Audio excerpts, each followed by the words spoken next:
Dans cet épisode, nous allons nous intéresser à un autre type de discipline, le duathlon. Pour en parler, nous avons eu la chance d'échanger avec Sandra Levenez, au solide palmarès. Double championne du monde et quadruple championne d'Europe de duathlon. Elle vient également d'intégrer l'équipe cycliste professionnelle Arkea. De quoi en apprendre davantage sur cette discipline amputée de l'épreuve généralement préférée des triathlètes, la fameuse natation en eau libre. Bonne écoute.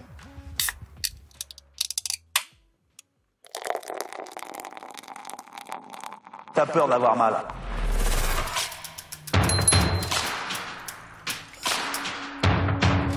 C'est une trompette.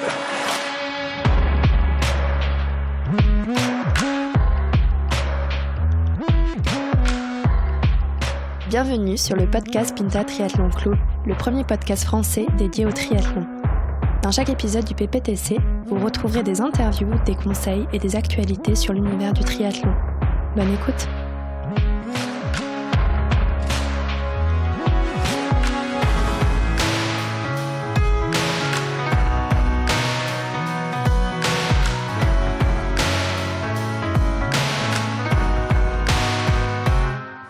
Trois 24 dans les... Mais t'as même quand j'avais Pellegrini, avec ça, j'aurais craché dessus. Bonjour à tous et bienvenue sur le podcast du PPTC, le premier podcast français dédié au triathlon. Aujourd'hui, nous avons le plaisir et la chance d'avoir avec nous Sandra Levenez, une sportive exceptionnelle au palmarès incroyable, avec qui nous avons été mis en contact grâce à la Fédération française de triathlon, que l'on remercie au passage. Sandra, bienvenue dans ce podcast. Merci. J'ai correctement. Contente de participer à ce podcast et puis voilà, on va essayer de répondre aux questions et qui peuvent susciter un peu de curiosité, on va dire. Super. Aujourd'hui, je suis accompagné pour cet épisode par mes amis et compagnons d'aventure, Mélène et Geoffroy. Messieurs, bonjour. Bonjour. Bonjour à tous. Sandra, est-ce que tu peux te présenter rapidement qui tu es, où tu habites, etc. Sandra Levenez, je suis athlète de haut niveau au sein de la Fédération française de triathlon, donc je suis précisément duathlète. J'ai commencé le duathlon en 2007 précisément, et je vis et je m'entraîne du côté de Rennes, donc je suis bretonne. Avant de commencer le duathlon, j'ai un petit parcours sportif. J'ai commencé par la course à pied au collège, lycée, et puis j'ai bifurqué vers le duathlon tout à fait par hasard. Je pense qu'on y reviendra peut-être tout à l'heure. Et là actuellement, je suis encore en train d'explorer une nouvelle piste en m'essayant de façon plus sérieuse, on va dire, au vélo. Donc voilà, je continue de découvrir et puis surtout j'essaye de viser aussi l'excellence dans ce que je peux faire. Donc c'est un peu ça qui m'anime aussi. Et ce qui t'a bien réussi jusque-là, pour le coup. C'est vrai qu'après je fais toujours des choix, mais il y a jamais de préméditation, on va dire. C'est en fonction des opportunités qui se présentent, de comment je sens les choses, comment j'ai envie de les faire. Donc c'est aussi ça qui guide ma pratique. C'est peut-être pour ça que je prends beaucoup de plaisir dans ce que je fais, tout en y alliant l'envie de bien faire et puis l'envie de bien faire, en fait, tout simplement. Et justement, tes débuts sur le duathlon, parce que c'est quand même pour le coup un sport assez confidentiel, peut-être encore plus que le triathlon, en tout cas moins connu, je pense. Comment est-ce que tu en es été amené à pratiquer ce sport et comment ça t'est passé par la tête de te mettre à la compétition sur le duathlon ? En fait, vraiment tout à fait par hasard. C'est vrai que j'ai débuté par la course à pied. Et puis quand j'ai poursuivi mes études de prof de PS à la fac, j'avais arrêté la course à pied tout simplement. Après voilà, j'avais une pratique sportive, on va dire vraiment de loisir. Et puis quand j'ai eu mon CAPES en poche, j'ai commencé à travailler en région parisienne. Et puis forcément, j'habitais pas loin de Chantilly, tout ça, tous les domaines un peu boisés par là. Et du coup, j'avais conservé un peu de course à pied. Et puis j'y associe un peu de VTT et puis l'envie est venue de faire du vélo mais de façon un peu plus en y alliant un peu de vitesse. Donc du coup la solution c'était d'acheter un vélo de course tout simplement. ce que j'ai fait. Donc dans un premier temps, voilà, je roulais le mercredi tout simplement avec mon cousin puisqu'on était collègues dans le même établissement à l'époque. Et puis entre-temps, les rencontres font que j'ai rencontré des amis qui étaient également anciens athlètes qui avaient bifurqué vers le duathlon, qui étaient au TOC Cesson à l'époque et qui m'ont dit mais tu sais il existe le duathlon. Dit pourquoi t'essaierais pas si tu fais un peu de vélo, un peu de course à pied et puis voilà en fait l'aventure est partie comme ça. Donc à l'époque je travaillais en région parisienne mais j'ai pris comme ma première licence en duathlon au TOC Cesson donc en Bretagne et puis voilà c'est comme ça que j'ai commencé le duathlon et puis surtout ce que j'aime à dire mais c'est la vérité c'est que dès ma première année de pratique en 2007 j'ai eu une chance insolente qui était d'être championne de France. Donc voilà là clairement j'avais mis un pas en tout cas une option vers le haut niveau puisque le sélectionneur de l'époque Jacques Calarec était venu me signifier une sélection en fait pour les championnats internationaux et puis voilà après de fil en aiguille à l'époque c'était Franck Vignel DTN qui m'a bien expliqué ce que c'était le haut niveau, ce à quoi ça engageait. Que voilà, que si on allait aux compétitions, c'était pas forcément porter le maillot de l'équipe de France, c'était pour amener des médailles. Et moi, cette exigence, ça m'a bien plu en fait. Donc voilà, c'est comme ça que c'est parti en fait finalement. Ouais, ça t'a mis dans le bain direct quoi. Première année, premier titre, ça partait plutôt bien. Ouais, j'avoue que j'ai quand même eu beaucoup de chance. En plus, quand on reprend les circonstances de la course, cette année-là, c'était à Avion en 2007. Ouais. À l'époque, il y avait du calibre. Il y avait Alexandra Louison, il y avait Edwige Pittel qui terminait ses dernières années de duathlon. Donc il y avait Isabelle Ferrer qui était habituée aussi des podiums nationaux. Donc j'ai gagné devant tout ce monde-là, donc un peu tout à fait innocemment. Et puis voilà, c'est ce qui m'a donné envie de poursuivre tout simplement dans la discipline. Et jamais de triathlon du coup depuis cette période, depuis 2007? J'avoue, hein, j'ai eu quelques illusions en triathlon parce que forcément quand tu fais du duathlon, tu vois autour de toi donc les premières années, honnêtement, j'ai vraiment essayé de m'y engager. J'avais même pris une licence de natation à l'époque. Vu que j'étais encore en région parisienne, j'avais pris une licence de natation au gros club de Sarcelles. Donc je nageais quand même 3-4 fois semaine. Puis après je me suis quand même vite aperçue que j'avais pas la fibre aquatique et que finalement je vais pas dire que je perdais mon temps dans l'eau parce que je progressais un petit peu mais en tout cas le fait de faire les stages avec des triathlètes de haut niveau à l'époque c'était Carole Péon, Jessica Harrison. Ouais, j'ai vu que voilà c'était aussi des nageuses et que moi mon niveau de natation ça n'avait rien à voir. Donc voilà, donc du coup j'ai préféré faire du duathlon et mettre de l'accent sur le vélo qui me plaisait aussi bien et où j'ai progressé assez vite aussi on va dire en faisant de la borne. L'objectif de l'épisode du coup au travers toi, c'est un petit peu de partager avec nos auditeurs qui connaîtraient pas forcément le duathlon un petit peu plus en profondeur ce que c'est. Donc on va revenir un petit peu sur les différentes épreuves, comment ça se déroule vraiment une course, une épreuve de duathlon.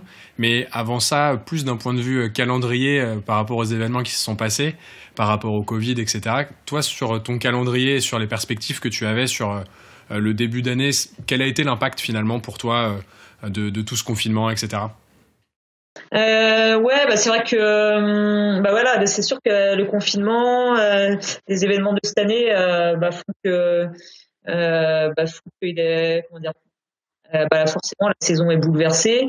Après moi j'avoue que finalement si le confinement au début surtout en fait les jours avant le confinement quand on n'avait pas trop d'infos encore, etc. Ça a été assez anxiogène. Et puis après, j'ai envie de dire, une fois que le confinement a été décrété, que j'avais pris conscience de ce que ça impliquait, j'ai relativement bien vécu. En fait, j'ai adapté mon environnement pour bien vivre le confinement, tout simplement. Je savais que mon home trainer, il allait être installé un moment dans le salon. J'avais peur que le confinement soit durci dans le sens où on n'aurait pas eu trop le droit de sortir. Donc, du coup, j'avais acheté un tapis roulant que j'ai reçu en tout début de confinement. Donc, voilà, je me suis créé mon univers, en fait. Et Et donc voilà, déjà à partir de ça, j'avais déjà une bonne base. Et puis après mentalement, c'est vrai qu'on est passé par différentes émotions. Moi personnellement, j'ai commencé le confinement. En fait, je sortais tout simplement de blessure. J'ai été blessée en janvier, février. Donc du coup, j'ai envie de dire que j'ai profité des premières semaines du confinement pour me remettre d'équerre tout simplement. Donc en fait, j'avais plus de pression de calendrier ou quoi que ce soit parce que voilà, avant le confinement, je m'étais dit que je voulais revenir en forme pour le championnat de France de duathlon qui avait lieu début mai. Donc voilà, du coup c'était assez stressant parce que je repartais d'assez loin quand même. Puis quand il y a eu le confinement, en fait, finalement ça m'a un peu libérée. Et puis après au gré des annonces, l'évolution par rapport au calendrier, on est passé par plusieurs émotions parce qu'au début on se dit ça va reprendre en juin juillet. Donc voilà, et puis après on comprend vite que non, finalement si on reprend la saison, on aura beaucoup de chance. Donc voilà, j'ai pris les choses avec beaucoup de recul. Après, j'avais aussi, j'avais aussi ce projet vélo. Et puis, c'est vrai que franchement, au niveau du vélo, ils ont assez vite structuré le calendrier, que ce soit international, national. Et on a très vite su que finalement, ça allait peut-être possible de reprendre au mois d'août. Il y a eu des dates, etc. Donc ça, c'était assez concret. Et puis à côté de ça, j'avais quand même l'espoir aussi de participer au championnat du monde de duathlon qui avait lieu début septembre et au Grand Prix. Et puis de ce côté-là, c'est vrai que le championnat du monde de duathlon a été annulé. Donc j'ai envie de dire que pour l'instant, il reste que les Grands Prix. Après, pour l'instant, il y a pas. Je pense que ça aura lieu, mais en tout cas, autant je suis certaine des dates vélo pour l'instant, autant duathlon pour l'instant. Me semble un peu plus incertain, mais en tout cas, peu importe, j'ai envie de dire, j'ai traversé cette période, toujours en m'appliquant sur mon tapis roulant, sur le home trainer. D'ailleurs, je me suis bien amusée sur Zwift. Je pense qu'on a fait beaucoup tout à l'heure. On t'a pas croisé. On n'a pas eu la chance de te croiser sur Zwift. Comment ? On n'a pas eu la chance de te croiser sur Zwift. Ah, dommage. J'en ai croisé du monde pendant. T'es peut-être passé un peu trop vite pour nous, c'est possible. C'est ça, ouais. On t'a pas vu passer, peut-être. Pourquoi j'étais assidue, hein. J'ai eu mon badge, il y avait un badge 14 jours de rang, non ? Ah oui, exact. Pas mal. Donc voilà, non, mais bon, plus sérieusement, parce que voilà, la situation fait que c'est quand même sérieux, mais voilà, là, je veux dire, maintenant on a la perspective d'une deuxième partie de saison, donc j'ai envie de dire que je pense que je sors du confinement en bonne forme physique et mentale, et donc on va essayer de vivre au mieux cette saison particulière et tronquée du coup. Et bien guéri du coup de ta blessure. Pour le coup, j'avoue que j'ai retrouvé des bonnes sensations. Ça fait bien plaisir d'ailleurs. Donc non, c'est vrai que pour le coup, c'est sûr que je vais pas dire que pour moi ça s'est bien passé. C'est un peu indécent de dire des choses comme ça, mais oui, clairement, faut être honnête. Moi, ça m'a permis de me remettre à niveau physiquement au niveau de la course à pied, quoi. Et là, c'est le premier stage post-confinement, du coup ? Ouais, c'est ça, exactement. Ouais. Très bien. La réouverture. Et c'est quoi on va peut-être en parler plus tard, je sais pas, mais en quelques mots, ton stage, ça consiste en quoi là ? C'est le premier stage. Non, en fait, j'oublie quand même. Ça fait 10 jours que j'étais en stage avec mon équipe Arkea. On était à Loco-Almindon, justement. Donc, on a fait 5 jours de stage. Donc là, pour le coup, c'était le premier stage, on va dire, en institutionnalisé, parce que voilà, c'était organisé par l'équipe. Et puis là, c'est vrai que là, en ce moment, je suis en stage, mais c'est à mon initiative personnelle, en fait. D'accord. En préparation de la saison vélo, du coup. Préparation de la saison vélo, et puis et des grands prix de duathlon de septembre-octobre. Donc là, c'est stage principalement vélo, ou tu t'enchaînes combien de bornes là, cette semaine, par exemple ? J'avoue que franchement, je cours 2-3 fois semaine, mais franchement, l'accent il est quand même sur le vélo. Et ça fait combien de kilomètres là de prévu dans la semaine ? Je sais pas, mais la semaine dernière, la semaine dernière était incomplète, parce que je pense que je serais peut-être pas loin d'entre 600 700, je pense. Ah oui, d'accord. C'est un beau stage. C'est un bon stage. Avec un peu de dénivelé. Faut au moins ça, ouais. On va revenir un petit peu justement sur la partie duathlon. Est-ce que tu peux nous parler justement des spécificités du duathlon, comment s'organise le format de course, les différentes compétitions pour ceux qui connaissent pas trop ce sport justement? Ouais, alors c'est vrai que le duathlon c'est vraiment une discipline à part entière. C'est un sport enchaîné au même titre que le triathlon, donc du coup c'est pas seulement être coureur à pied ou cycliste, c'est ce mélange et cette association de ces deux qualités qui vont faire de vous, je pense, un bon duathlète, ou du moins un duathlète qui va se faire plaisir. Alors après, pour revenir sur les formats de course, au niveau international, sur les duathlons tels qu'on les fait avec la Fédération française de triathlon, donc à savoir sur les championnats du monde et championnats d'Europe, le format c'est ce qu'on appelle un court distance, donc c'est-à-dire un 10, 40 et 5, donc 10 à pied, 40 vélo et 5 à pied. En gros, ça représente chez les féminines un effort de 2 heures à peu près. 10-15 minutes de moins chez les garçons. Et puis sur les grands prix qu'on le connaît, le duathlon, sur le circuit français, on est sur des distances classiques en général 5, de 20 et de 5. Donc autant dire c'est la moitié moins et là encore c'est pas le même sport que faire 10, 40 et 5 parce que voilà, les triathlètes le savent, faire commencer par la course à pied, déjà c'est impactant musculairement, et puis après la durée de course fait que c'est encore plus impactant, donc voilà, moi aujourd'hui, quand la problématique de mon entraînement c'est vraiment d'être orienté vers ce 10, 40 et 5, même si en effet après le travail que je fais me permet de faire les grands prix et d'y jouer la gagne, on va dire, mais fondamentalement c'est vrai que c'est beaucoup d'heures de course à pied, de vélo, on va dire des enchaînements aussi, parce que c'est ce qui caractérise la spécificité de la discipline, et toujours essayer d'apprivoiser musculairement ces sensations qui peuvent être rendues différentes, par exemple après le vélo pour la course à pied.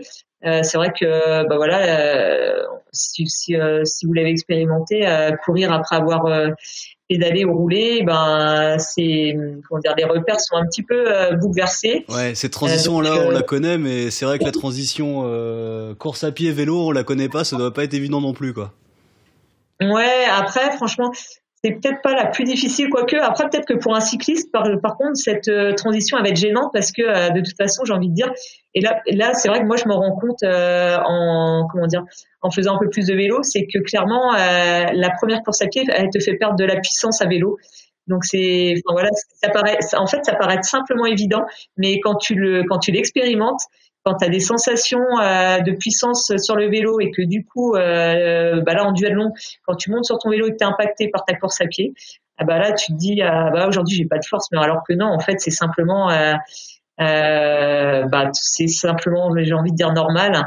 Et donc du coup l'entraînement au quotidien, c'est apprivoiser ce genre de sensations différentes, mais j'ai envie de dire, après toutes ces années, j'essaye de trouver, l'objectif c'est de s'y préparer au mieux, mais j'ai envie de dire, les jours où je suis un petit peu moins bien, c'est un petit peu comme si je débutais dans la discipline. Donc j'ai envie de dire, on n'est pas à l'abri d'avoir quelques surprises des fois, et malgré le fait qu'on puisse s'entraîner au quotidien, mais c'est aussi ça le charme de la discipline. Après on essaie de réduire les incertitudes forcément, mais après on est forcément suspendu à la forme du jour, en fait.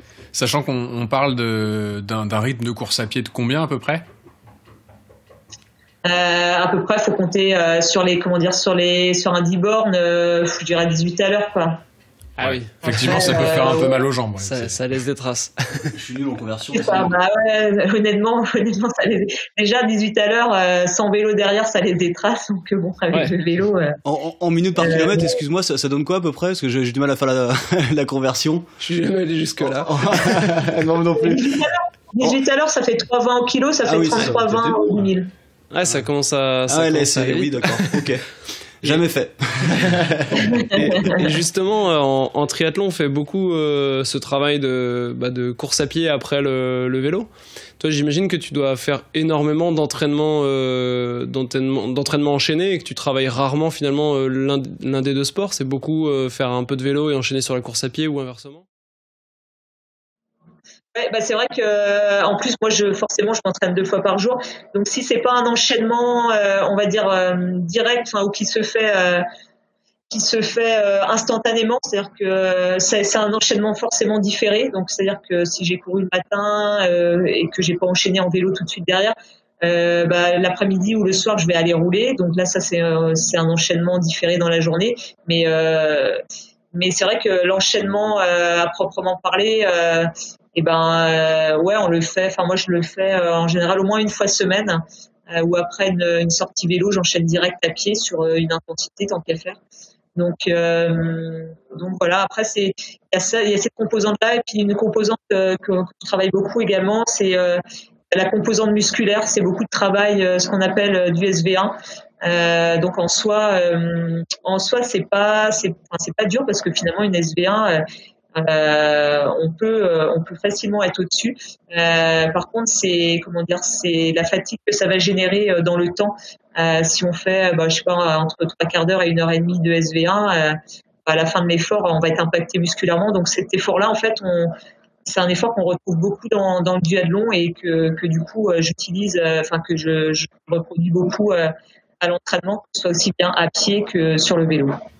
SV1, juste pour préciser, pour ceux qui sont pas forcément techniques, c'est seuil ventilatoire 1. Alors, comment tu le caractérises? À pied, après je le fais aux pulsations. En pied, je le fais aux pulsations. Et en gros, ça représente entre 15 à l'heure, entre 3,50 et 4 au kilo. Donc entre 15 et 16 à l'heure, on va dire. Et par contre, en vélo, moi, ma SV1, elle est en watts. Donc je suis plutôt à 200 watts. Donc c'est déjà des efforts importants. Après les watts, faut les rapporter forcément au poids de corps. Et donc voilà, en fait je travaille comme ça, pour le travail de SV1. Ouais, donc c'est des distances, des allures que tu peux tenir un peu, mais effectivement ça laisse des traces sur l'organisme. C'est sûr, c'est des allures, à pied, je fais rarement. Si tu fais 15 minutes SV1, ça va être très très facile. Par contre, l'objectif c'est plutôt d'être capable de faire 1 heure de SV1. Là pour le coup, t'as bien travaillé. Et à vélo, c'est pareil. À vélo, on peut même encore aller un peu plus loin dans la durée. Donc finalement, la SV1 c'est une allure où il faut canaliser sa fougue, on va dire. Parce que pour être bien dans le respect de ce qu'on veut travailler et au final ça permet de reproduire ces sensations de fatigue qu'on va trouver sur le duathlon, notamment quand on enchaîne sur la deuxième à pied, quoi. Et juste pour revenir justement sur les enchaînements, tu disais que tu travaillais pas forcément tout le temps les enchaînements d'affilée, vraiment dans les deux sports. Moi, je me suis toujours posé la question, finalement, est-ce que, et c'est ce que tu as l'air de dire, si je travaille par exemple la course à pied le matin et que le soir je vais faire du vélo, musculairement, c'est utile pour les enchaînements le jour J aussi? Ouais, c'est intéressant parce que malgré tout, tu as quand même ta fatigue du matin, on va dire. Donc même si, donc c'est aussi intéressant parce que des fois c'est bien de travailler l'enchaînement, on va dire direct, mais des fois peut-être que tu vas perdre un peu en qualité et nerveusement peut-être que ça va être un peu plus sollicitant, alors que le fait de différer comme ça dans la journée, tu as un petit fond de fatigue, mais qui fait que tu es un peu plus dispo quand même pour enchaîner, on va dire, le soir. Donc c'est intéressant en fait les deux types d'enchaînement, je pense. C'est simplement habituer l'organisme à faire des efforts en étant un peu entamé, on va dire. Ok, super. Et j'avais une question. Est-ce que tu travailles différemment la première course à pied de la deuxième? Il y a des choses que tu fais varier sur ton entraînement? Dans l'idéal, il faut être capable de courir la deuxième à pied, qui en plus qui est plus courte, aussi vite que la première, voire plus vite même. Donc ça, malgré la fatigue. Donc ça, c'est vraiment difficile parce que déjà quand tu as couru à 18 à l'heure sur la première à pied, ça veut dire que faut être capable de courir sur la deuxième à 18 à l'heure et puis avec déjà 1h30 d'effort dans les pattes. Donc ouais, après, je travaille notamment sur les enchaînements où après ça peut se faire après une séquence vélo intense où j'ai un peu pioché musculairement. Et ça peut être d'enchaîner à pied derrière, ça peut être sur des séquences. Je sais pas, par exemple un enchaînement assez light, ça peut être 10 fois 200, mais ce que j'ai eu fait aussi, ça peut être 25 fois 400, récup 20 secondes. Enfin voilà, là c'est vraiment un enchaînement costaud, mais quand on veut simplement faire un petit rappel, et ça peut être 10 fois 200, 10 fois 300. Par contre, faut pincer la récup pour pas tricher et faut pas excéder 15-20 secondes, quoi. Ouais, ça fait déjà des séances techniques là. Ça occupe, on va dire que ça occupe bien, ouais. Ouais, effectivement. Du coup, on sent effectivement un engouement sur le triathlon. Est-ce que tu sens que c'est pareil sur le duathlon, comme ces deux sports qui sont assez proches? Est-ce que tu vois de plus en plus peut-être de triathlètes qui se lancent aussi sur le duathlon et vraiment de plus en plus de participants? Clairement, c'est vrai que le duathlon, faut être honnête, on est quand même dans l'ombre du triathlon. Après, on a la chance d'avoir des bons duathlètes français, donc j'ai la prétention d'espérer que ça puisse donner des envies à certains de venir s'essayer au duathlon, parce que quand on est un peu moyen sur le triathlon, pourquoi pas essayer de venir sur le duathlon, parce que après ça dépend à quel niveau on veut en faire, hein. Je veux dire, quelqu'un qui aujourd'hui veut s'essayer au triathlon, c'est aussi c'est aussi une démarche qui fait sens. Donc non, après franchement, moi honnêtement, le duathlon, on peut pas prétendre à la notoriété qu'a le triathlon aujourd'hui au niveau international, etc. Mais c'est vrai que nous, les athlètes de haut niveau, avec mes collègues de l'équipe de France, on a quand même la chance d'être soutenus par la Fédération française de triathlon. Parce que quand on regarde autour de nous, il y a les grandes nations européennes qui ne jouent plus forcément le jeu du duathlon, où clairement les athlètes vont sur des championnats internationaux, mais sont hors cadre de leur fédération, alors que nous, quand on va sur un championnat international, la logistique, elle émane de la Fédération française de triathlon. Donc nous, pour ça, on a beaucoup de chance. Après, c'est sûr que quand on prend moi, par exemple, en Bretagne, il n'y a pas énormément de duathlon, mais il y en a quand même 3-4 sur une saison, on va dire normale, du coup. Et c'est vrai qu'à chaque fois, ça fait, on va dire que, les inscriptions sont complètes parce que ça permet à des gens qui font du vélo de venir s'essayer sur le duathlon, inversement à des athlètes qui ont envie de s'essayer sur le duathlon. Donc ça c'est vraiment bien. Je trouve qu'il faut vraiment encourager ce genre de manifestation, d'autant plus que du coup en duathlon on a l'avantage de pas avoir de problème de qualité d'eau, etc.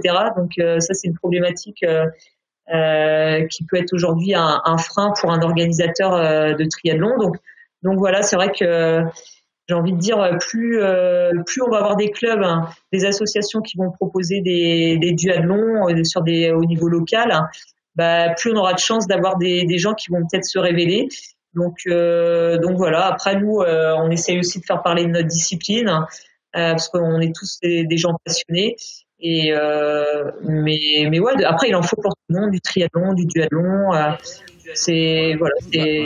Après, c'est pas mal pour s'essayer en plus. Comment ? Pour ceux qui sont pas forcément des bons nageurs comme moi, ouais. c'est pas mal. Arrête de te dévaloriser comme ça, Malène. Non, mais souvent on a un peu l'appréhension aussi de la natation quand on veut faire du triathlon.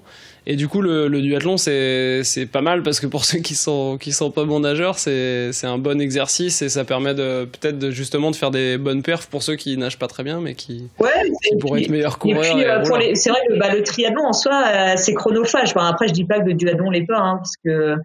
Mais c'est vrai que pour quelqu'un qui n'aurait éventuellement pas le temps de nager, j'ai envie de dire que le duathlon, ça peut être une belle solution pour justement quand même avoir un entraînement croisé par la course à pied et le vélo, parce que ça aussi, cet entraînement croisé, c'est intéressant en termes de comment dire, de variété mentale, et puis aussi physiquement, ça permet de développer on va dire des qualités physiques un peu plus harmonieuses que si on fait que de la course à pied, par exemple.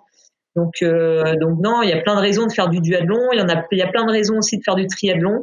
Mais non, j'ai envie de dire que chacun trouve plaisir dans sa pratique sportive finalement. Et vous avez des échanges entre, via la fédération française justement, avec des triathlètes quand vous partez en stage, etc. C'est des formats qui sont groupés ou c'est vraiment splitté entre les deux disciplines et du coup vous croisez jamais? Non, mais c'est vrai qu'il y a comme une réelle volonté de la fédération française de triathlon d'associer le duathlon au collectif stage de triathlon. Déjà, moi j'ai la chance d'avoir ma coach Stéphanie Dehanas qui est coach au pôle France de triathlon, donc qui entraîne Cassandre Beaugrand, Léonie Perriot, Sandra Daudet entre autres. Hein. Et c'est vrai que sur les dernières années, là tu vois, cet hiver j'y étais pas, mais il y avait le stage au Portugal qui associait les triathlètes, les duathlètes, etc. Donc moi l'année dernière j'ai eu la chance également de partager le stage à la Réunion avec les triathlètes qui étaient pressentis pour aller à Tokyo. Oui, à Tokyo, ouais. Donc non, c'est vrai que sur ça il y a une réelle volonté de la fédération de nous permettre de bénéficier des infrastructures, et puis je pense qu'aussi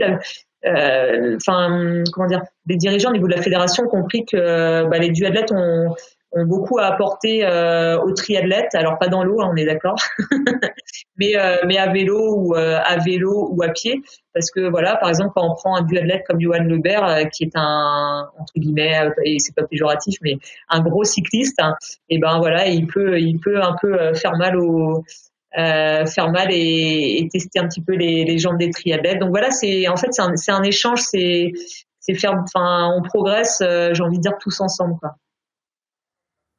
Génial. Pour revenir peut-être sur ton parcours de duathlète professionnel, est-ce que tu peux justement revenir un peu sur tes différentes victoires et plus particulièrement sur ta première victoire, je crois, en championnat de France, jusqu'à finalement ta victoire au championnat du monde en 2019.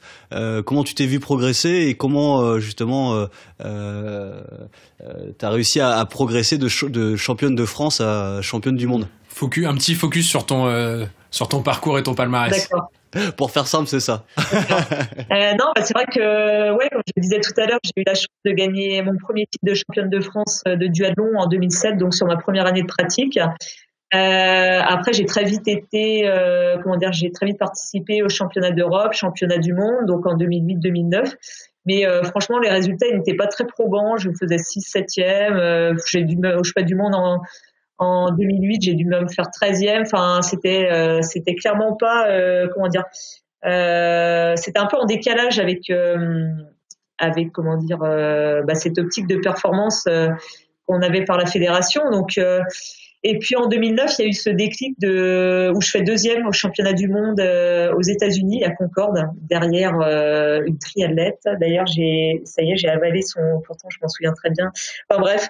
Et là, du coup, je me suis dit, ça a provoqué un déclic que mon titre de championne de France en 2007 n'avait pas provoqué.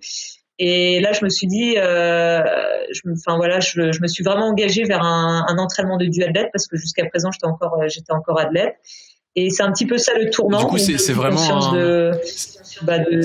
un changement. C'est vraiment un changement mental suite à ta victoire, tu penses, ou c'est dans ta préparation, il y a eu autre chose? C'est mental et dans la préparation.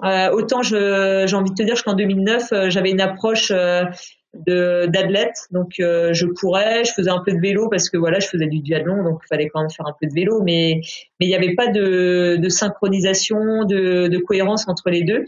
Et puis en 2009, je sais pas, oui, j'ai eu ce déclic, et c'est à partir de là. Et 2010, derrière, je refais une autre médaille au championnat du monde. Et là, je pense que là, ça a enclenché. J'avais enclenché une certaine dynamique. 2011, donc je change de coach, c'est Stéphanie Dehanas qui commence à m'entraîner. Là, pareil, je vais encore vers une autre dimension en termes d'appréhension de l'entraînement, de ce que c'est vraiment l'entraînement croisé, tout simplement. Et puis après j'ai enchaîné finalement au niveau international les médailles, puisque j'en ai eu jusqu'en 2014. Je suis championne du monde, du coup ça c'était mon premier titre.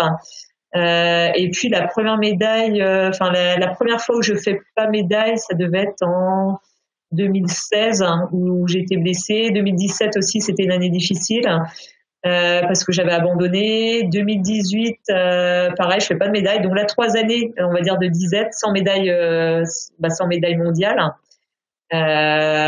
Et puis 2019, les championnats du monde qui est mon deuxième titre. Et c'est vrai qu'après quelques années où j'étais pas sur ce podium mondial, c'était c'était un petit peu c'était quelque chose de c'était comme si c'était le premier quoi. Donc en fait c'est tout ce cheminement en fait qui est intéressant. Ça n'a pas été forcément facile, mais justement je pense que ça me permet d'apprécier encore plus ce que je vis aujourd'hui au quotidien, quoi. Super. Et si on revient un peu sur ta course de championnat du monde de 2019, est-ce que tu peux revenir un peu, nous faire un petit récit de course? T'étais arrivé loin devant. Comment ça s'est passé? T'as fait la différence en vélo, la course à pied sur la troisième partie. Ouais. Comment ça s'est passé? Du coup, alors pour parler de 2019, je vais quand même l'associer à ces 3 années 2016, 17, 18 qui ont été difficiles. Et je termine 2018 par un titre de championne d'Europe à Soria en Espagne. Le championnat d'Europe était tard, c'était au mois d'octobre. Et là, du coup, je retrouve tout simplement le chemin de la victoire et surtout une bonne dynamique mentale, physique. Donc, du coup, derrière ça, je passe un hiver 2018-2019. J'ai envie de dire, je sors sur la vague et tout ce que je fais, ça me semble facile, même si je m'entraîne beaucoup, mais je prends un plaisir énorme à l'entraînement.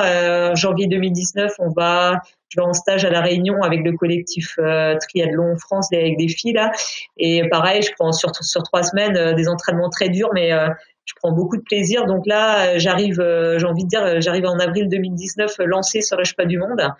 J'ai fait encore une préparation idéale en mars-avril et même si on n'est jamais sûr de rien, j'ai envie de dire que maintenant avec du recul, je peux dire que j'ai un petit peu marché sur l'eau sur ce championnat du monde 2019 et c'est vrai que c'est ça qui me plaît aussi parce que en amont à la fin 2018, je connaissais exactement le chemin que je voulais suivre pour construire cette course et approcher cet objectif. Et tout a fonctionné, donc voilà, ça c'est. En fait, il y a le résultat, mais j'accorde aussi beaucoup d'importance à la démarche. Pour revenir sur justement la course de 2019, j'ai cru comprendre que tu étais justement en tête avec une de tes adversaires pendant quasiment tout le long de la course. Du coup, ça s'est passé comment? Tu as réussi à prendre de l'avance sur la dernière partie de course à pied? Non, il me semble que sur cette course-là, je suis partie à vélo, non. Je savais qu'il y avait l'Autrichienne il fallait surtout pas la garder sur mon porte-bagages à vélo. Donc voilà, j'ai fait le forcing à vélo pour partir tout de suite et me faire un solo un peu inconscient, mais je savais que cette victoire elle passait par une stratégie de course audacieuse. Donc du coup voilà, je m'étais entre guillemets mis à l'abri sur le vélo et après je pose le vélo avec suffisamment d'avance pour pouvoir gérer, même si à ce niveau-là tu gères plus rien et tu fais avec ce que t'as et pour aller au bout en fait quoi. Ah génial, donc tu étais en avance dès le vélo finalement quoi. Avant même d'avoir posé le vélo, t'avais de l'avance. Ouais, on a dû prendre le vélo à 2 ou 3 quand même et puis après à vélo, je savais que en plus c'était un parcours que je connaissais puisqu'il y avait eu le championnat du monde en 2014 et je savais qu'il y avait un faux plat montant qui pouvait être usant au fil des passages des tours. Donc voilà, sur le premier des 6 passages, j'ai fourni l'effort et là encore, on va dire que mon effort a été payant puisque c'est là que je fais tout de suite la différence. Et puis après, la problématique, c'était de pouvoir conserver, ou du moins maintenir une avance suffisamment suffisamment importante pour quand je posais le vélo, ne pas venir se faire manger parce que quand tu roules tout seul devant, forcément, tu tapes un peu plus que les filles derrière qui ont roulé éventuellement à plusieurs. Donc voilà, mais ouais, après, voilà, ça s'était passé comme ça. Après, c'était plutôt audacieux et inconscient peut-être, mais en même temps, quand j'ai envie de dire, quand physiquement, comme je te disais, physiquement, quand t'es bien, mentalement, t'as de la confiance aussi. Et des fois, tu fais des choses qui, avec du recul, tu te dis, ah ouais, c'était un peu gonflé. Mais au final, j'ai envie de dire, pour gagner des courses, des fois, il faut prendre ce genre de risque. Il faut prendre ce genre de risque. Et puis c'est vrai que quand ça marche, quand ça réussit, le plaisir, il est double. Et le drafting, il est autorisé justement pendant le duathlon ou pas du tout? Ouais, si, sur les championnats internationaux. C'est autorisé. C'est pour ça que du coup, faire les 40 bornes avec quelqu'un sur le porte-bagages, ça m'aurait un peu ennuyé. Comme ça au moins, c'était en partant seul, c'était aide-toi, le ciel t'aidera, et puis advienne. Après, c'était quand même un risque calculé. Je suis pas partie non plus à l'abordage n'importe comment. Je savais que à vélo, j'avais bien travaillé aussi. J'avais travaillé en conséquence ce genre d'effort solitaire. Donc ouais. Après voilà, ma stratégie de course aussi, elle était forcément adaptée à ce que j'avais pu mettre en place les mois avant à l'entraînement, quoi. Et du coup, justement, ta stratégie de course, et ton entraînement associé, c'est quelque chose qui est forcément lié. Tu t'es dit, c'est telle épreuve avec tel plateau, avec tel parcours, donc j'adapte mon entraînement. C'est vraiment quelque chose que tu prévois longtemps à l'avance, finalement. Ouais, c'est exactement ça. En fait, là, on savait que ce championnat du monde avait lieu à Pontevedra, donc on connaissait le parcours. Il y avait déjà eu le championnat du monde en 2014. Et donc, on savait que c'était un parcours, on va dire vallonné, même s'il était finalement un peu moins qu'annoncé. Mais en tout cas, on savait que c'était pas tout plat avec uniquement des demi-tours, et que donc du coup, voilà, pendant 6 mois, j'ai envie de dire, les efforts que je faisais en intensité sur le vélo, j'avais même poussé le bouchon sur le stage terminal, donc avant la course, à me reproduire dans le Jura une boucle avec le même pourcentage de pente que ce que j'aurais trouvé en Espagne. Donc voilà, ça permet aussi un conditionnement. Après, je veux dire, physiquement, ça permet de bien travailler, mais aussi ça permet de se mettre gentiment mentalement dans la course et d'y penser tous les jours. Et pour au final, donner sa pleine mesure le jour J. Ouais, t'avais mis toutes les chances de ton côté pour préparer ça au max, quoi. Disons que ouais, je l'avais préparé comme bon me semblait. Après certains vont vous dire non mais moi ça me sert à rien de travailler sur des parcours typiques, etc. Mais moi j'en avais besoin. Comme je dis, pour moi ce côté mental aussi était important. Parce que ça me permettait d'y penser, de me projeter, de visualiser. On parle beaucoup de visualisation un peu mentale. Je pense que là, ça en faisait partie. Donc, tout ça, c'est des trucs un peu inconscients que chacun d'entre nous peut mettre ou ne met pas à l'entraînement. Mais moi, ça me donnait du sens.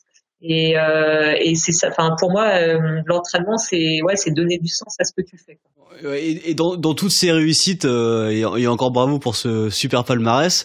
Mais voilà, d'habitude on demande aussi c'est quoi ton meilleur souvenir de course, mais là j'ai envie de dire plutôt, est-ce que tu peux nous raconter ton pire souvenir de course, ou est-ce qu'il y a une fois où tu as eu une galère qui t'a empêché vraiment de réussir comme tu le voulais?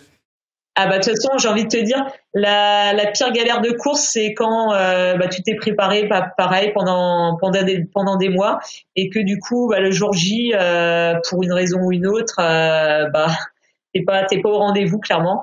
Je peux t'en citer des entre guillemets des courses où j'ai fait pour parler politiquement des bouses. D'ailleurs, après, franchement, c'est ce qui te construit aussi, c'est ce qui te fait garder beaucoup d'humilité, mais sur le coup c'est une expérience quand même très désagréable. Et franchement, pour t'en citer une, mais je pourrais t'en citer beaucoup, mais pour t'en citer une et qui était vraiment l'extrême de l'échec pour moi, c'était mon abandon au championnat du monde en 2017 au Canada. Bon là j'ai envie de dire tout était mal tout était mal embarqué depuis le début et donc voilà pas de jambes le jour J, etc. Malgré une préparation où ça s'est bien passé, mais voilà le jour J et ben voilà la tête et le corps n'y étaient pas. Donc voilà mais c'est aussi ce genre d'épreuve qui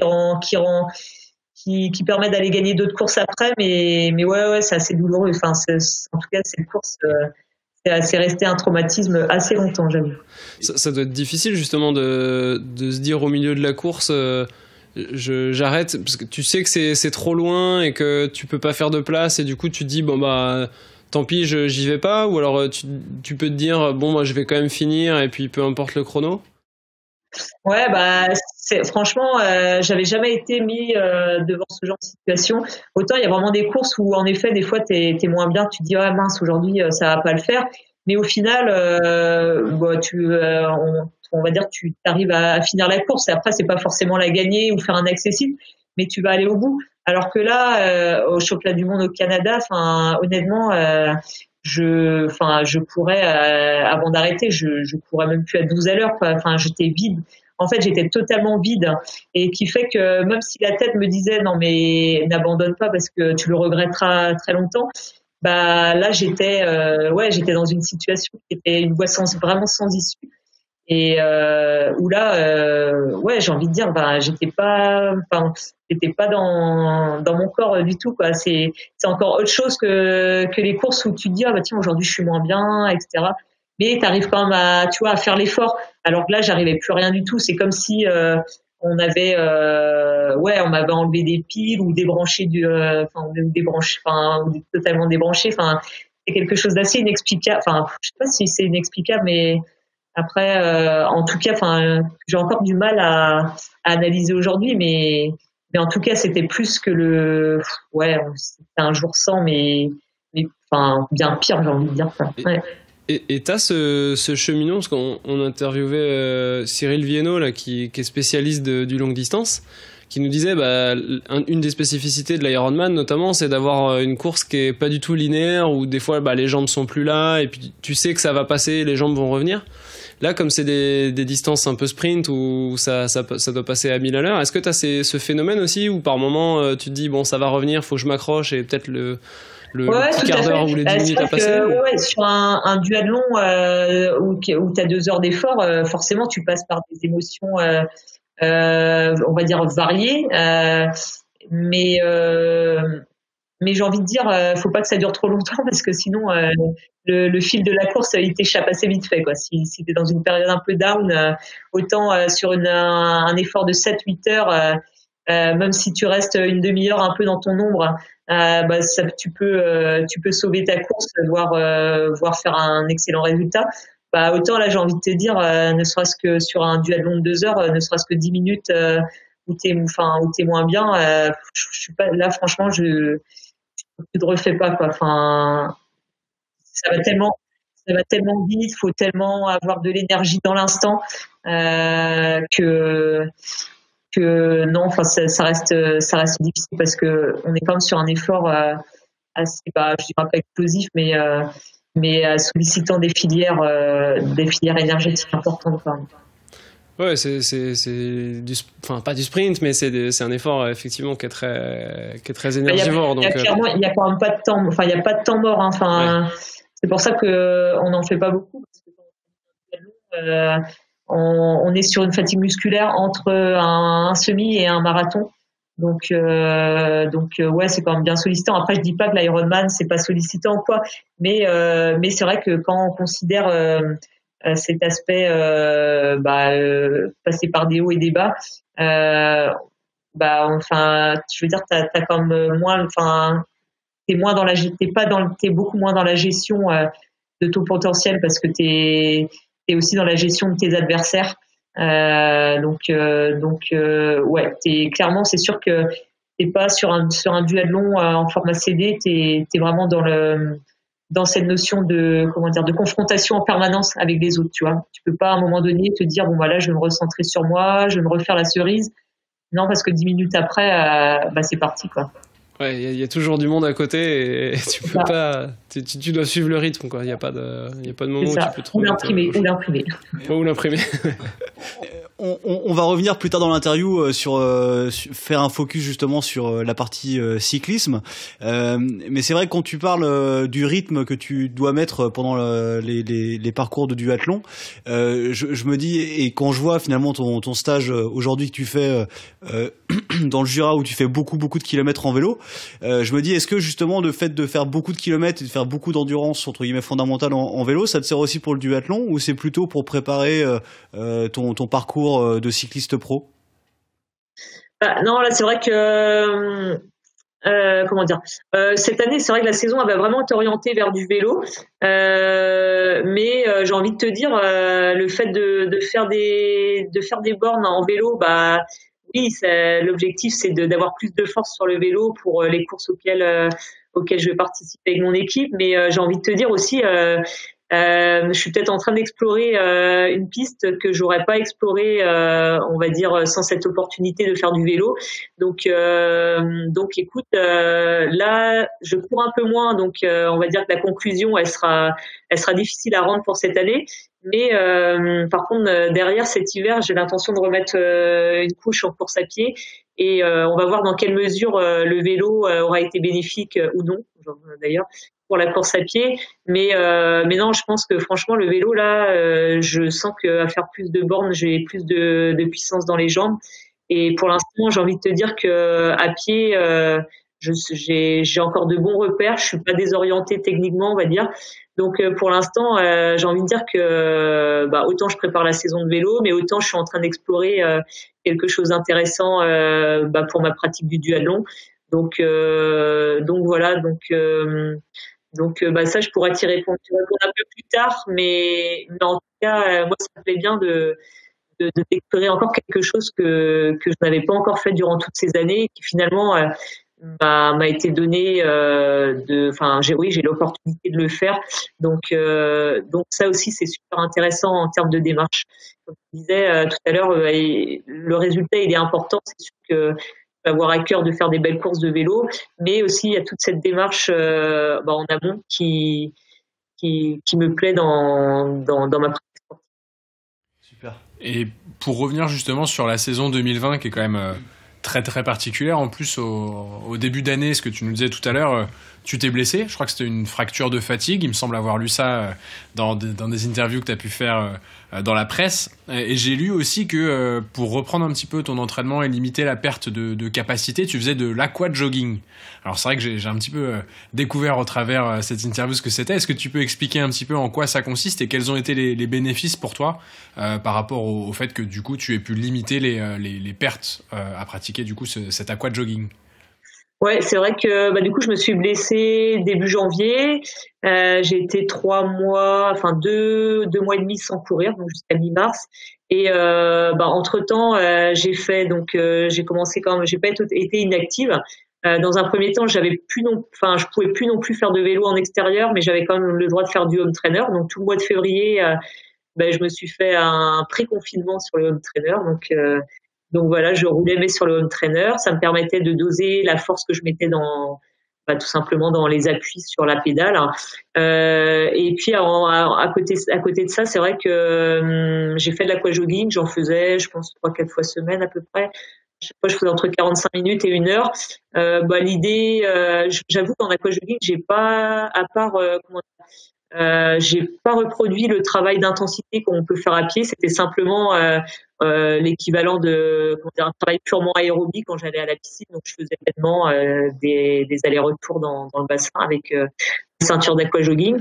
Et au moins ça me permettait d'avoir le sentiment de garder une certaine gestuelle de course à pied, de dire au cerveau n'oublie pas quand même la coordination bras-jambes de la course à pied. Et puis c'était assez intéressant aussi parce que il y a tout ce travail un peu de le contact de l'eau sur la peau. C'était intéressant parce que vu que je sollicitais beaucoup moins ma musculature, même si je faisais quand même du vélo, mais même le vélo, j'ai envie de dire, vu que je pouvais pas beaucoup appuyer sur les pédales, je me développais pas beaucoup de force, donc du coup ça me permettait de garder un peu une musculature et de pas fondre musculairement tout simplement. Donc voilà, je me suis partagée entre aquajogging et puis vélo, et quand j'ai pu faire un peu plus de vélo, du coup j'ai fait plus de vélo, et j'ai gentiment commencé à recourir en faisant de l'haltérgé. Donc du coup c'est un tapis en apesanteur qui te décharge de ton poids de corps, et voilà, ça m'a permis de faire la transition pour reprendre sur des sessions de course à pied on va dire complètes. Et ça, du coup, c'est un médecin qui est mis à disposition de la part de la fédération, ou c'est quelqu'un qui te suit spécifiquement, toi, dans ta carrière, pour tout ce qui est médical, etc.? Non, médical, oui, quand je me suis blessée, je me suis référée au médecin de la fédération. D'ailleurs, ça a été super vite. J'ai eu les examens très très rapidement. Donc à partir de ça, quand j'avais le diagnostic, et pareil, j'avais la démarche à suivre. Fracture de fatigue, je savais que j'en avais à peu près pour 2 mois. Derrière, examen de contrôle. Après aussi, ça a été beaucoup vu que j'ai quand même pas mal d'expérience, ça a été aussi avec la partie médicale de la fédération, ça a été beaucoup d'échanges, de bon sens, etc. Ce que je pouvais faire pour mettre des choses en place, etc. Et puis à côté, c'est vrai que franchement sur Rennes, j'ai une structure. J'ai toujours la chance finalement d'avoir des gens bienveillants autour de moi, parce que c'est vrai que des fois pour avoir des conseils, etc., pour passer des examens, on va dire dans des délais assez courts, voilà, j'ai fait fonctionner on va dire mon carnet d'adresses, et voilà, j'ai eu la chance de j'ai envie de dire, finalement, à partir du moment où j'étais blessée et que le diagnostic était fait, c'était assez facile de planifier la suite. Donc ça, je l'ai pris plutôt. Alors j'ai eu du mal à accepter la blessure, parce que voilà, j'étais dans le projet de la saison, je voyais la saison qui allait filer, etc. Et puis une fois que j'avais accepté le truc, je me suis projetée vers la démarche que je pouvais mettre en place pour justement rattraper les wagons, parce que finalement ça m'arrivait la saison n'était même pas commencée, donc il y avait non plus rien de perdu, mais il fallait juste s'en convaincre et mettre les moyens pour derrière se reconstruire physiquement. Et du coup, c'est quoi tes prochains objectifs, gros objectifs, et tes prochaines ambitions là à venir? Et là du coup la saison va commencer par les premières courses de vélo le 15 août. Moi, je serai sur le tour du Périgord. Enfin, le tour du Périgord. Ouais, c'est ça. Enfin, ce sera dans le Périgord. C'est une course d'un jour. Et puis après, on va remonter en Bretagne avec, ça y est, ça a été officialisé, le championnat de France de cyclisme qui aura lieu à Grandchamp. Qui va être du coup un rendez-vous important pour l'équipe, puisque en terre bretonne, on est une équipe bretonne. Et voilà, on va avoir envie de bien faire. Et puis après, on partira sur. Après, il y aura Plouay, il y aura la course by le Tour. Au mois de septembre, il y aura le Tour de l'Ardèche. On aura la Flèche Wallonne aussi, Liège-Bastogne-Liège. Et puis pour finir la saison, on aura le Tour de Bretagne. Donc on va dire des belles courses. Maintenant, j'ai envie de te dire, il ne tiendra qu'à moi d'avoir ma place dans l'équipe. C'est tout ce qu'on te souhaite. Et comment ça se passe justement la transition, parce que entre duathlon et cyclisme pur entre guillemets, j'imagine que c'est pas les mêmes efforts, c'est pas les mêmes entraînements, et c'est pas les mêmes stratégies de course sûrement. Surtout que là, tu vas courir en équipe versus en solo pour le duathlon. Comment ça se passe justement cette transition? Ouais, c'est vrai que tu as soulevé la principale différence en termes d'approche. C'est vrai que dans le duathlon, je suis vraiment sur une approche purement individuelle, alors que là en vélo, je suis dans un collectif, et surtout j'ai pas la prétention d'être leader ou quoi que ce soit. Moi, je suis dans ce collectif, je serai au service de ce qu'on me demandera de faire. L'objectif sera de bien faire, que ce soit pour les autres ou pour moi, etc. Donc non, c'est totalement différent, mais c'est aussi ça qui me plaît. Après voilà, en termes de démarche, j'ai quand même je suis quand même très investie sur la réflexion et ce que je peux mettre au quotidien à l'entraînement. Mais du coup, c'est vrai que le vélo étant quand même spécifique, c'est toujours intéressant et important d'avoir des retours sur ce que je dois faire différemment en vélo pour être justement pour pouvoir pour pouvoir jouer le rôle pour pouvoir jouer le rôle et tenir un petit peu les prérogatives que le directeur sportif me donnera en fait. Mais moi ça me plaît en fait. Enfin, j'ai envie de dire, si on me demande de faire le début de course et de se sacrifier totalement, il y aura aucun problème et aucune arrière-pensée. Parce que là, pour le coup, ça va être des séances beaucoup plus longues. Tu vas rouler plus longtemps que sur du duathlon. Justement, les intensités sont peut-être pas les mêmes que ce que tu as l'habitude de faire. Il y a peut-être des adaptations également de ce côté-là, côté peut-être technique et physique. Ouais, c'est vrai que sur les courses vélo, on est sur des efforts de 3-4 heures globalement. Donc, souvent, le minimum, c'est 100 bornes et ça peut aller jusqu'à 140 bornes. Sur la Flèche Wallonne, je crois que c'est 140 bornes. Donc, t'imagines le temps que tu passes sur le vélo. Là, pour le coup, tu passes par des émotions. Hein. Là, t'as le temps de te dire pendant une demi-heure, punaise, je suis collé aujourd'hui. Et puis, la minute après, pour qui, pourquoi, t'es dans la bonne échappée, quoi. Enfin, bref. Donc là, en termes d'émotions, je pense que je vais vivre des beaux ascenseurs émotionnels. Et puis pour revenir sur les qualités que demandent les courses vélo, c'est vrai que c'est autant en duathlon, on est peut-être plus sur des efforts de type contre-la-montre, c'est-à-dire beaucoup plus lissés. Alors que là, sur des courses de vélo, je vais balayer toute la panoplie. Ça va être d'une intensité, on va dire SV1, donc I3, à des efforts très explosifs de 10-15 secondes. En passant par être capable de maintenir un seuil de 2-3 minutes s'il y a une échappée qui se fait ou s'il faut revenir sur une échappée, enfin, en fonction des différents types de scénarios de course. Donc c'est vrai, ça me change beaucoup, mais finalement, c'est peut-être aussi pour ça que je suis venue voir un petit peu, prendre cette expérience dans le vélo. Mais en tout cas, c'est sûr que pour le coup, je fais partie d'une équipe pro de vélo et il me faut apprendre, mais j'ai surtout pas le droit à l'erreur. Donc, mais j'aime bien en fait. Enfin, limite, moi c'est la pression, c'est un petit peu ce qui me fait avancer. Donc voilà, j'ai tout à prouver, mais j'y vais avec envie et plaisir. Et là, du coup, tu vas avoir quoi comme type de profil? Ça va être parce qu'on sait que sur le vélo, il y a des punchers, il y a des grimpeurs ou des sprinters. Toi, ça va être quoi ton profil? Alors moi, je suis plutôt quand même répertoriée type grimpeuse. Hein. Donc, tu vois, une course comme le Tour de l'Ardèche au mois de septembre, ça va être entre autres pour moi et puis pour les filles qui ont également des filles d'équipe qui ont un peu plus mon profil. Sinon, sur les autres courses, les courses où il faudra, avec un profil plutôt favorable à des arrivées au sprint, faudra être capable de protéger notre sprinteuse attitrée, et ça sera tout ce travail à la base j'avais pas forcément qui sont tellement éloignés des qualités physiques que j'ai pu travailler jusqu'alors en duathlon, mais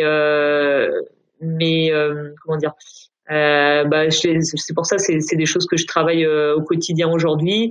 Et puis il y a aussi toute cette dimension tactique sur le vélo. Donc c'est vrai que c'est un beau chantier, mais c'est super intéressant, quoi. Pour revenir justement sur ton équipe de cyclisme, moi j'y connais vraiment pas grand chose en vélo, mais comment ça se passe? Vous êtes combien et comment les rôles sont définis entre vous finalement? Dans l'équipe, on est 11. Après, j'ai envie de te dire, étant donné la configuration de la saison qui va avoir lieu de mi-août jusqu'à fin octobre, début novembre, les places déjà d'une, elles vont se faire en fonction de la forme et de ce qu'on peut apporter à l'équipe sur les courses. Et puis après, pour des courses un peu particulières comme le Tour de l'Ardèche, avec un profil vraiment bien entre guillemets montagneux, si on peut dire vraiment montagneux quand même. avec beaucoup de dénivelé du moins. Voilà, c'est sûr que l'équipe elle sera un peu plus typée avec des filles un peu de mon profil qui grimpent les bosses, mais non, j'ai envie de te dire, à partir du 15 août, chaque course, il faudra être faire preuve d'un état de forme qui nous permette pour accéder à la course suivante. Donc voilà. Et puis en plus, après, au-delà de ça, il y a cet aspect forme physique. Il y aura aussi, qu'est-ce qu'on peut apporter à l'équipe lorsqu'on sera sur la course. Enfin, ça, c'est forcément, ça sera déterminant aussi, ouais. Parce que finalement, vous êtes 11, mais vous participez pas toutes à l'épreuve. Ça va dépendre justement de la typologie, de l'état de forme de chacune, etc. Donc, vous êtes combien à participer à l'épreuve et vous le savez combien de temps à l'avance finalement? C'est vraiment la veille pour le lendemain ou vous avez un peu de temps quand même pour vous préparer? Globalement, ce sont des sélections c'est une équipe de 6 en général, 6-7 max. Et non, il y a un système de convocation, etc. dans l'équipe. Enfin, on est comme une émanation de l'équipe masculine Arkea Samsic, donc le mode de fonctionnement sur les convocations pour les courses, il est le même. Donc là, tu vois, par exemple, pour les courses d'août, on sait déjà toutes quelles courses on va faire. Donc voilà, non, j'ai envie de dire ça, c'est quand même. Voilà, ça sera important de montrer son état de forme, mais je sais déjà que pour le mois d'août, je sais déjà quelle course je vais faire. D'accord, super. Et à ta connaissance, tu es la seule à avoir ce profil atypique, entre guillemets, de venir d'un autre sport, même si bien sûr il y a des parallèles à faire entre le duathlon et le cyclisme de route directement, mais il y a d'autres personnes dans le peloton avec ton profil? Non, c'est vrai que j'ai plutôt je fais figure quand même de profil plutôt atypique, parce que généralement déjà les filles sont quand même beaucoup plus jeunes que moi, donc elles ont commencé par le vélo souvent. C'est vrai que il y a quand même il y a certaines familles où on va dire le vélo il y a un gros ancrage vélo. Donc souvent ce sont des filles qui ont grandi avec un papa ou une maman ou un frère ou une sœur qui ont fait du vélo auparavant. Moi j'ai pas du tout ce profil-là. Je débarque dans le milieu du vélo. Alors bien sûr j'ai une culture sportive qui fait que je comprends vite beaucoup de choses parce que voilà, je me suis toujours intéressée au vélo, mais en tout cas pour moi c'est un milieu totalement nouveau et puis ça va même plus loin. Je découvre aussi, étant dans une équipe pro, je découvre un peu tous les rouages de la logistique, c'est-à-dire que rien n'est laissé au hasard. Voilà, on a un mécano, on a un assistant, on a un directeur sportif. Enfin voilà, c'est une belle structure notre équipe, hein, et donc c'est vrai que pour le coup on va évoluer dans des belles conditions, quoi. Et je vois que sur ton t-shirt je semble lire Canyon. Tu roules en Canyon du coup ou Ouais, du coup on est équipé des vélos Canyon. C'est vrai qu'on a comme je te dis, on a une belle structure et on a aussi surtout on bénéficie d'un excellent matériel, donc on roule sur des vélos Canyon entre autres, et c'est vrai que rien que pour ça c'est un régal de faire du vélo, quoi. Je sais pas si vous avez un vélo Canyon, mais en tout cas ouais, j'en ai un, Thibaut aussi, mais on est sur des modèles aéro, je suppose que c'est pas vraiment les mêmes modèles que t'as. Ouais, non, moi du coup j'ai l'Ultimate. D'accord, ouais. Ok. Ouais. Qui doit être top aussi, j'ai pas eu l'occasion de le tester. Ça doit pas être les mêmes spécificités.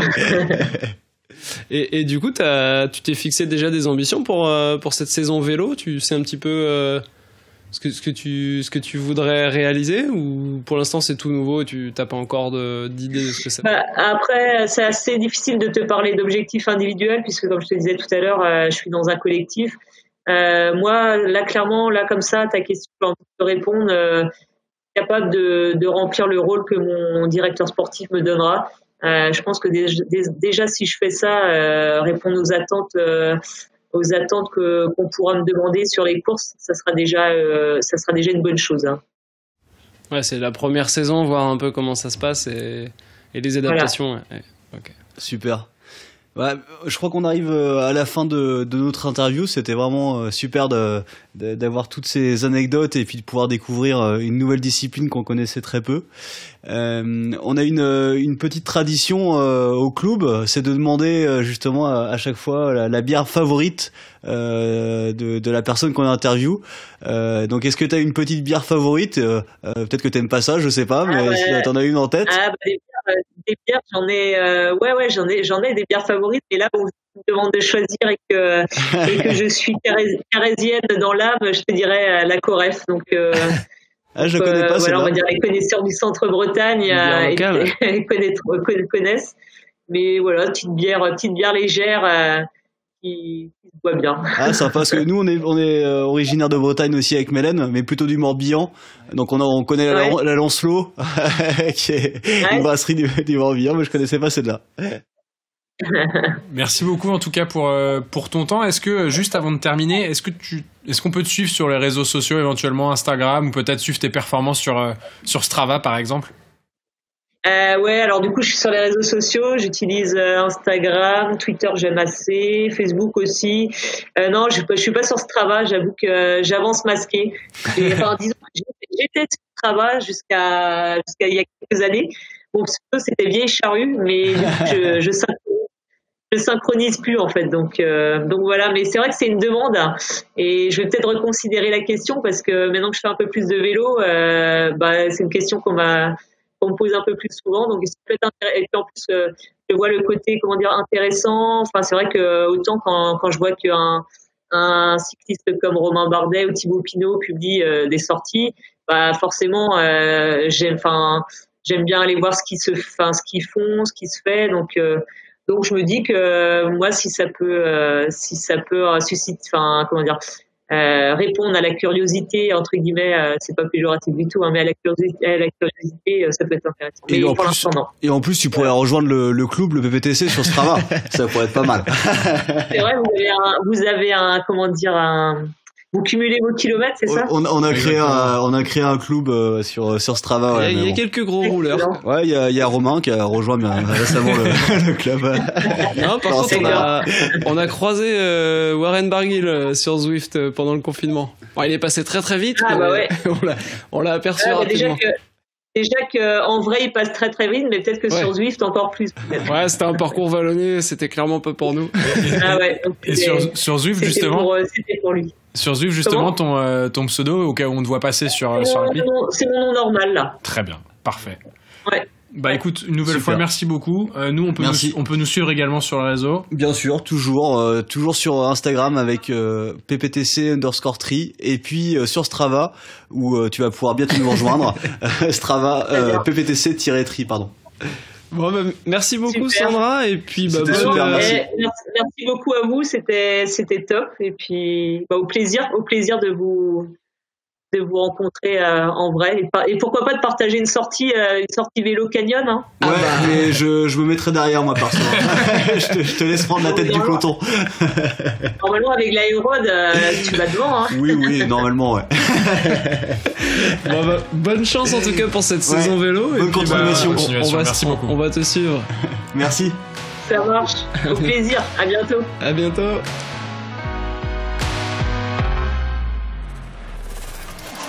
J'en ai marre d'entraîner des cons, sans déconner, je te jure.